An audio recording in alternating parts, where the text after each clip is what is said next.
कृषक सुधार मंडळ तळेगाव द्वारा संचालित माध्यमिक कन्या विद्यालय तळेगाव येथे दिनांक 28 जुलै सोमवारला कृषक सुधार मंडळ तथा माध्यमिक कन्या विद्यालयाचे संस्थापक अध्यक्ष बापूसाहेब देशमुख यांची 30वी पुण्यतिथी मंडळाचे विद्यमान अध्यक्ष शिवाजीराव देशमुख यांच्या अध्यक्षतेखाली व मान्यवरांच्या उपस्थितीत संपन्न झाली। प्रमुख पाहुणे म्हणून भूपेंद्र दादा नाईक निंबाळकर, विनोदराव रामेकार, मोहनराव देशमुख, नरेंद्रजी रामावत, शुभांगी देशमुख, विनोद देशमुख, सरपंच मीनाक्षी ठाकरे, भारती चोटे, नीता गवडी, अनिता मेश्राम, अनुश्री देशमुख, आनंद देशमुख, पंकज देशमुख, रविभाऊ चोटे, प्रभाकर कावडे, श्रेयस देशमुख, पत्रकार भाऊराव इंगोले, शकील भाई, सुयोग ठाकरे, शिक्षक पालक संघ सदस्य, शाळा व्यवस्थापन समिती सदस्य व पालक वर्ग उपस्थित होते।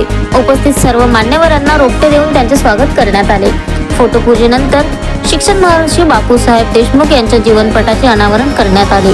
पुण्यतिथी निमित्त कृषक सुधार मंडळ द्वारा संचालित नानासाहेब देशमुख मागासवर्गीय मुलांच्या वसतिगृहातील विद्यार्थ्यांना तसेच विद्यालयातील विद्यार्थिनींना गणवेश, स्कूल बॅग व शैक्षणिक साहित्याचे वाटप मान्यवरांच्या हस्ते करण्यात आले। मार्च 2025च्या शालांत परीक्षेत प्रथम 4 आलेल्या भाविका बागडे, त्रिशाली मेश्राम, मयुरी चौधरी व रेणुका गायकवाड यांना पुष्पगुच्छ व वर्ग 11वीचे शैक्षणिक साहित्य देऊन गौरविण्यात आले। कृषक सुधार मंडळ, विनोदराव देशमुख, भारती चुटे, नीता गवडी यांच्या संयुक्त विद्यमाने वर्ग 5वीच्या विद्यार्थिनींना स्पोर्ट ड्रेसचे वाटप करण्यात आले। प्रास्ताविकामध्ये मुख्याध्यापिका देशमुख यांनी बापूसाहेबांचा थोडक्यात जीवनपट सांगितला।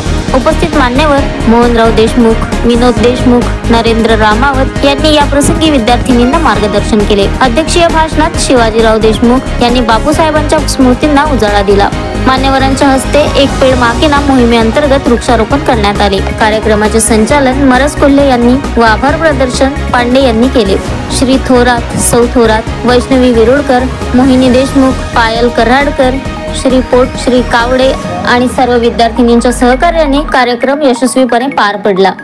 सुयोग Thackeray, the sting operation news, Dhamangaon railway. The sting operation news, सत्याचे दुसरे नाव, अन्यायावर लेखणीचा घाव।